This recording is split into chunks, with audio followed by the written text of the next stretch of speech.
కీర్తన 22వ అధ్యాయం చదువు.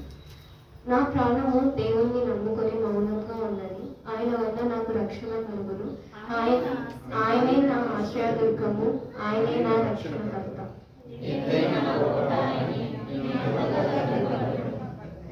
ఎన్నాళ్ళు మీరు ఒకని పైబడుతురు? ఉరుగుచున్న గోడను పడబోవు కంచెను ఒకడు పడద్రోయినట్లు మీరందరూ ఎన్నాళ్ళు ఒకని పడద్రోయ చూచుతురు.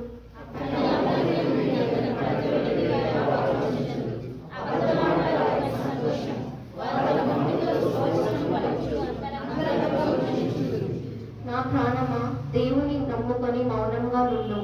ఆయన వలనే నాకు నిరీక్షణ కలుగుచున్నది.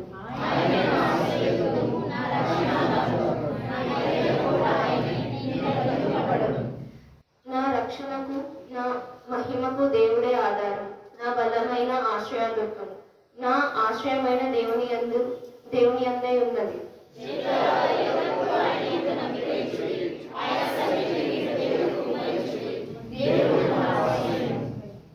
అల్పులైన వారు వట్టి ఊపిరై ఉన్నారు, ఘనులైన వారు మాయాస్వరూపులు. త్రాసులో వారందరూ తేలిపోతురు, వట్టి ఊపిరి కన్నా అలగగా ఉన్నారు.